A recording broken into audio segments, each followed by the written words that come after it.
सास ने दिया अमीर और गरीब बहू को नेग। कितना सुंदर लग रहा है ना ये कुंदन का हार। काश ये मेरे पास होता तो मैं इसे पहनकर और भी सुंदर लगती, लेकिन शायद ये नेक मेरे नसीब में नहीं था। ये तुम मेरे नेकलेस के साथ क्या कर रही हो? इसे चुराने आई थी ना? जब से आई हूँ देख रही हूँ तुम्हारी नजर इसी पर ही टिकी है। देखो मेरी चीजों से दूर रहो, समझी तुम? ना शक्ल ना सूरत, हाथ में ले लिया कुंदन का हार।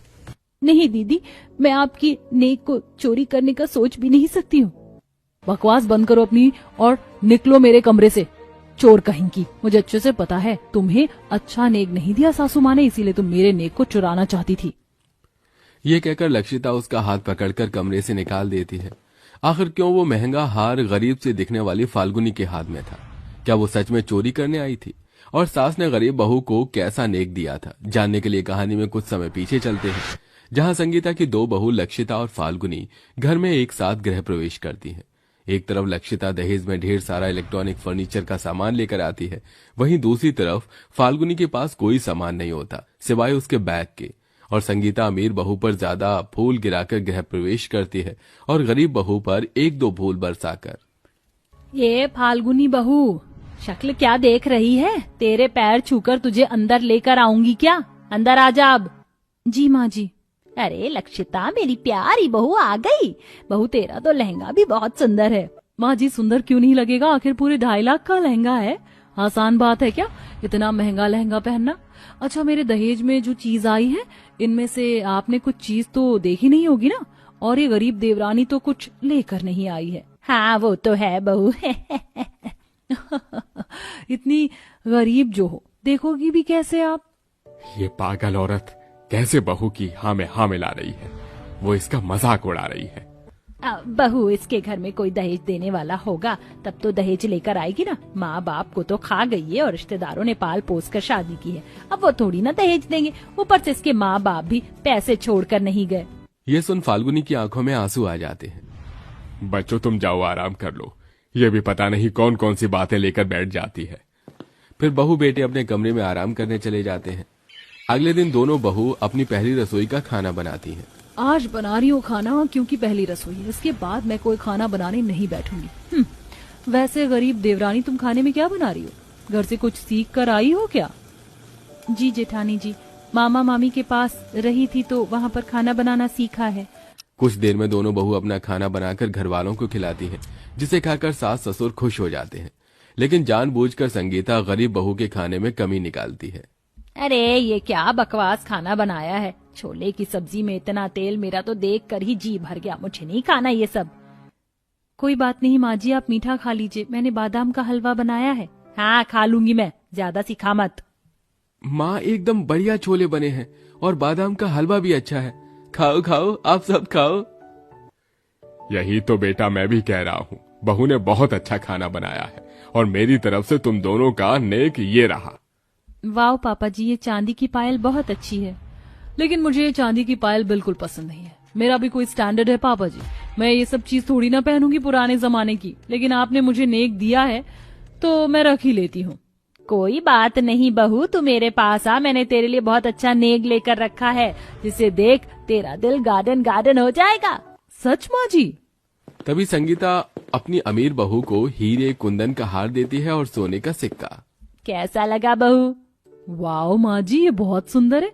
ये नेक मुझे बहुत ज्यादा पसंद आया। अच्छी बात है, बड़ी बहू को तुम्हारा नेक पसंद आया, छोटी बहू को भी नेक दे दो। इस गरीब बहू को भी देना पड़ेगा क्या? दहेज में तो कुछ लेकर नहीं आई, उल्टा लुटा दो इसको नेक देकर। यही सही है। इधर आ, पकड़ अपना चांदी का सिक्का और 101 रुपए का शगुन। यही बहुत है तेरे लिए नेक में, क्योंकि तेरे से इतनी कीमती हार संभाले थोड़ी जाएंगे। माँ जी, ये नेक तो आपका आशीर्वाद है, जिसे मैं हमेशा अपने पास रखूंगी। मुझे और कुछ भी नहीं चाहिए। आप मुझे 1 रुपए का शगुन भी देती, मेरे लिए वही बहुत होता। देखा बहू के विचार कितने अच्छे हैं, कितनी सादी है, उतनी ही सादगी भरी है। अरे आप तो चुप रहो, उसको कम नेक दिया है, महान बनकर तो दिखाएगी ही। या पापा जी मम्मी जी इज राइट। घर के बाकी लोग भी दोनों को पहली रसोई का नेक दे देते हैं। लक्षिता अपने नेक के हार को कमरे में यूं ही रख देती है, जिससे हार जमीन पर गिर जाता है और फोन आने पर सहेली से बात करते करते कमरे से बाहर चली जाती है। इस वक्त गरीब देवरानी जेठानी के कमरे से गुजरती है तो उसके नेक को हाथ में ले लेती है। कितना सुंदर हार है ये। दीदी ने इस नेक को ऐसे ही गिरा दिया, मैं अंदर रख देती हूँ, बहुत कीमती जो है।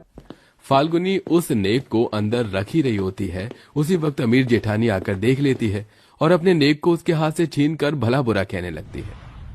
मुझे पता है माँ जी ने तुम्हें अच्छा नेक नहीं दिया, इसलिए तुम मेरा नेक चोरी करने के लिए आई थी। चली जाओ यहाँ से, गरीब चोटन कहीं की।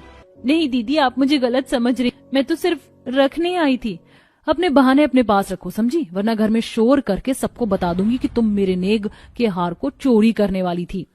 फाल्गुनी रोते हुए वहां से चली जाती है और लक्षिता सास को गरीब बहू के खिलाफ भड़का देती है। ऐसे ही दिन गुजरते हैं। संगीता और लक्षिता उसके साथ बहुत टॉर्चर करते हैं। कभी उसके बनाए खाने में कमी निकालते थे, कभी उसके झाड़ू पोछे या साफ किए कपड़ों को गंदा कर दिया करते थे। साथ ही बात बात पर उसे अनाथ और गरीबी के ताने दिए जाते थे। और कुछ ही समय में दोनों बहू एक साथ गर्भवती हो जाती हैं। जहां संगीता अमीर गरीब बहू में भेदभाव करके अमीर बहू का बहुत अच्छे से ख्याल रखती है, उसे केसर का दूध देती है। ले बहू, इसे पी ले, तेरा बच्चा गोरा चिट्टा तंदुरुस्त पैदा होगा। और माँ जी, मेरे बच्चे के लिए ये दूध नहीं है। आप मुझसे नाराज है ना? अपने पोते से तो नहीं? तेरी ऐसी चिकनी चुपड़ी बातों में मैं नहीं आने वाली। कोई दूध नहीं है तेरे लिए, जा। ये सुनकर फाल्गुनी की आंखों में आंसू आ जाते हैं, पर ससुर उसका बहुत ख्याल रखता है, क्योंकि वो अपनी पत्नी को जानता है कि लालच के आगे उसे कुछ दिखाई नहीं देता। ऐसी बहू के 8वें महीने में गोद भराई की रस्म की जाती है, जहां सास अपनी अमीर बहू को बहुत अच्छा नेक देती है। ये देखो, सब आंखें फाड़ कर देख लो, मैं अपनी अमीर बहू को 50,000 की गड्डियां ही गड्डियां चढ़ा रही हूँ, साथ में सोने के 2 तोले जेवर। ऐसा नेक आज तक किसी सास ने किसी बहू को नहीं दिया होगा। वाह माँ जी, अरे वाह संगीता, तूने तो साबित कर दिया तू अपनी अमीर बहू की ही सास है। हाँ ये तो है, लेकिन अपनी दूसरी बहू को क्या दे रही हो जब बड़ी बहू को इतना सब दिया है तो? अरे तुम सबको पता नहीं क्या, वो गरीब घर से आई है, मुझे तो पसंद भी नहीं है, फिर भी नेक देना है तो नेक की रस्म तो कर ही देती हूँ। ये ले बहू तेरा नेक, ये साड़ी और हार। पैसे का शगुन तो दिया ही नहीं, तू कह रही थी ना 1 रुपए बहुत है, ये ले तेरे 1 रुपए का नेक। हाँ माँ जी, ये इसी के लायक है। बताओ, अमीर बहू को इतना सब कुछ और गरीब बहू को सिर्फ 1 साड़ी और एक और मामूली सा सोने का हार। अरे नहीं चाची जी, मेरी माँ जी के बारे में आप ऐसा कुछ भी मत कहिए। वो मुझे जो भी देती है मैं सब कुछ प्यार से रख लेती हूँ, क्योंकि वो उनका आशीर्वाद है। छोटी बहू की बात से लगता है कि उसे इन सब चीज का मोह ही नहीं है। मुझे प्यास लग रही है, मैं आती हूँ। एक तरफ संगीता पानी पीने जाती है, दूसरी तरफ लक्षिता भी अपने नेक के पैसों को रखने जाती है, पर उससे पहले सास उसके कमरे में खुली अलमारी को देख बंद करती है। ये बड़ी बहू भी ना, अगर कुछ सामान चोरी हो जाए तो अच्छा हुआ, मैंने अलमारी बंद कर दी। माँ जी, आप मेरी अलमारी से क्या निकालने की कोशिश कर रही थी? और यहाँ पर मेरा कुंदन का हार था जो आपने मुझे दिया था, कहाँ है वो? चोरी कर लिया ना आपने? बताइए कहाँ चला गया? अभी तो यहीं रखा था। बहू तो कुछ भी बोल रही है, मैं क्यों लूंगी? क्या पता आपने दिखावा करके नेक में दिया हो और अब आप वापस लेना चाहती हो। वैसे भी आप एक नंबर की लालची किस्म की हो। ये तो मेरे दहेज आने के टाइम पर ही देख लिया था मैंने। उसी वक्त कमरे में छोटी बहू और राजेश अरविंद आ जाते हैं। दीदी, जैसे आपने मुझे गलत समझा था, ऐसे माँ जी को गलत समझ रही हैं आप। बोलने से पहले कुछ भी नहीं सोचती। माँ जी भला क्यों चोरी करेंगी? तुम चुप रहो, तुमसे किसी ने पूछा? चोरनी नंबर 2। Lakshita, behave yourself. कभी तुम फाल्गुनी को कुछ कह रही हो और अब तुम माँ को बोल रही हो। तुम्हारे गहने मैंने अंदर रख दिए थे जो तुम यूं खुले में छोड़कर चली गई थी। वो तो अच्छा हुआ किसी रिश्तेदार ने नहीं देखा, मैंने देखा। सुन लिया ना बहू तूने, मेरी ही गलती है। मैं जिस बहू को आज तक सर पर चढ़ा रही थी उसने ही मेरे साथ ऐसा कर दिया। और जिसकी मैं शक्ल देखना भी नहीं पसंद करती थी वो मुझ पर भरोसा कर रही थी। छोटी बहू मुझे माफ कर दे। आज तक मैंने तुझे और तेरे माँ बाप के बारे में बहुत बोला है, पर आज तुझे गोद भराई की रस्म में मैं दोबारा नेक दूंगी और सबसे अच्छा नेक दूंगी। माँ जी, आपने इतना कह दिया, मेरे लिए यही बहुत है। नहीं बहू, तू आज मुझे करने दे, तेरे लिए मैंने कुछ नहीं किया। ये कहकर सास गरीब बहू को सबके सामने 9 लाख का पुश्तैनी हार देती है और लाख रुपए की गड्डी से नजर उतारकर किन्नरों को बांट देती है। इससे गरीब बहू को अच्छा नेक के साथ ससुराल में मान सम्मान मिल जाता है और बड़ी बहू को भी अपनी गलती का एहसास होता है, जिसके बाद वो सब खुशी खुशी रहने लगते हैं। तुम कहना क्या चाहती हो? क्या मैं कोई काम नहीं करती हूँ? ठंड में कपड़े धोना बर्तन धोने जितना आसान काम थोड़ी ना है। तुम तो 2 दिन में एक बार कपड़े धोती हो, लेकिन मैं तो तीनों वक्त ढेर सारे बर्तन धोती हूँ। ठंड में बैठकर ठंडी हवाओं के बीच ठंडे पानी में ढेर सारे कपड़े धोना बर्तन धोने से तो कहीं ज्यादा मुश्किल है। तुम्हारी तरह नहीं कि रसोई में हीटर लगाकर बर्तन धो। दोनों देवरानी जेठानी एक दूसरे से लड़कर मुंह बनाकर बैठ जाती हैं। आखिरकार क्यों इन दोनों में ठंड में बर्तन और कपड़े धोने को लेकर इस तरह बहस छिड़ रही थी, तो आइए कहानी में जानते हैं। मेरे ससुराल में तो 8-9 लोग ही हैं, लेकिन फिर भी पहली रसोई के लिए कितनी घबराहट हो रही है। भगवान जी, बस मेरा खाना सभी को पसंद आ जाए। अलका पहली रसोई की तैयारी कर ही रही होती है कि तभी रसोई में कनिका आती है। अरे जेठानी जी, आप यहाँ, कुछ चाहिए क्या? आज तुम्हारी पहली रसोई की रस्म है ना, इसलिए मैं तुम्हारी मदद करने के लिए आई हूँ। दोनों देवरानी जेठानी मिलकर पहली रसोई की तैयारी करने लगती। अलका 8-9 लोगों के हिसाब से आटा लेकर गूंथने लगती है, जिसे देख कनिका कहती है, अलका, तुमने इतना कम आटा लिया है, एक काम करो, वहाँ पर बड़ी परात रखी है, उसमें भरकर आटा लेकर गूंथ लो। भाभी, मैंने तो 10 लोगों के हिसाब से ही आटा लिया है, इतनी बड़ी परात में तो काफी सारा आटा गुनेगा। अलका, अभी हमारे घर में बहुत सारे लोग आने वाले हैं, अभी तुम देखती जाओ, ये आटा भी तुम्हें कम लगेगा। अपनी जेठानी के कहने पर अलका ढेर सारा आटा गूंथ लेती है। वहीं दूसरी तरफ, अरे भाभी, आपने तो पूरे 10-15 किलो सब्जियां काट दी। आप क्या हफ्ते भर की सब्जी एक बार में काट कर रख लेती हैं? अभी तुम देखती जाओ कि कितना सारा खाना बनने वाला है, ये तो बस शुरुआत है। कनिका अपनी देवरानी के साथ मिलकर पतीले भर भर कर खाना बनाकर रख देती है और अब थोड़ी देर में एक एक कर ढेर सारे मेहमान आने लगते हैं और सिर्फ 1 घंटे के अंदर पूरा हॉल तकरीबन 50 लोगों से भर जाता है, जिसे देख हल्का, ये क्या जेठानी जी, लगता है माँ जी ने पूरे मोहल्ले वालों को बुला लिया है।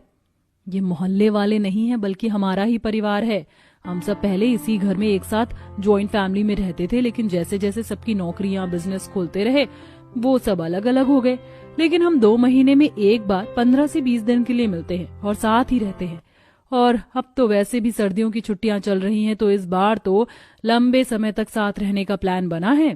देवरानी जेठानी का बनाया हुआ खाना ले जाकर उन सभी 50 लोगों को सर्व करती हैं। सबके खाने के बाद अब धीरे धीरे कर पूरी रसोई गंदे बर्तनों से जम जाती है, जिसे देख हल्का, ये क्या, यहाँ तो पूरा बर्तनों का ढेर जम गया है।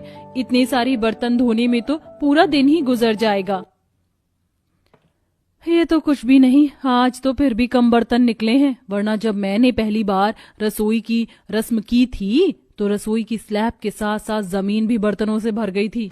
चलो अब ये सारे बर्तन ले जाकर आंगन में धोते, इतने सारे बर्तन तो किचन में धुलने से रहे। दोनों देवरानी जेठानी बारी बारी कर बर्तनों को उठाती हैं और आंगन में ले जाकर रख देती हैं। जेठानी को तो ठंड में 50 लोगों के बर्तन धोने की आदत पड़ चुकी थी, लेकिन जैसे ही देवरानी ठंडे पानी में हाथ डालकर ठंडी ठंडी हवाओं के बीच बैठकर इतने सारे बर्तन धोती है, भाभी, मेरी तो आत्मा ही बाहर निकलने को हो रही है। मैं इतने ठंडे पानी में इतने सारे बर्तन कैसे धोऊं? तुम्हें तो बस ठंड लग रही है, मुझे तो जुकाम भी हो गया है। आज दोनों देवरानी जेठानी जैसे तैसे कर ठंड में बर्तन धो लेती हैं। हम लोग कपड़े धोने के लिए जा रहे थे, जिस जिसको कपड़े देने हैं वो दे दीजिए। बहू, मुझे अपने कपड़े देने थे, मैं अभी लेकर आता हूँ। मेरी ये 3 साड़ियां हैं, इन्हें भी धो देना, और हाँ, ये रेड वाली अच्छे से धोना, उस पर चाय का दाग लगा हुआ है। एक एक कर घर में रहने वाले पूरे 50 लोग 5 से 6 गंदे कपड़ों से टब भर देते हैं और अब दोनों देवरानी जेठानी को ठंडे पानी में ढेर सारे कपड़े धोने पड़ते हैं। मेरा हाथ, भाभी देखो ना, मेरे हाथ कैसे लाल हो गए हैं और उंगलियों के पास तो 2 छाले भी हो गए हैं। तुम तो 2 दिन में इतनी परेशान हो गई, मैं तो इतने सालों से इन 50 लोगों के गंदे बर्तन और कपड़े धो रही हूँ, उसका क्या? कनिका को हमेशा से ही लगता था कि जब उसकी देवरानी आएगी तो शायद उसका काम कम हो जाएगा, लेकिन देवरानी के आने के बावजूद इन लोगों के काम में कोई बदलाव नहीं आता। रोज रोज ठंड में 50 लोगों के बर्तन और कपड़े धोए जाते थे। अब दोनों ही बहू की हालत खराब हो जाती है। अब बहुत हुआ, अब मैं इतनी ठंड में इन 50 लोगों के कपड़े और बर्तन नहीं धो सकती। अब तो मैं माँ जी से बात करने ही जा रही हूँ। अब तो इस घर में एक डिश वॉशर और वॉशिंग मशीन आकर ही रहेगी। हाँ कर लो, तुम्हें क्या लगता है मैंने कभी बात नहीं की इस बारे में?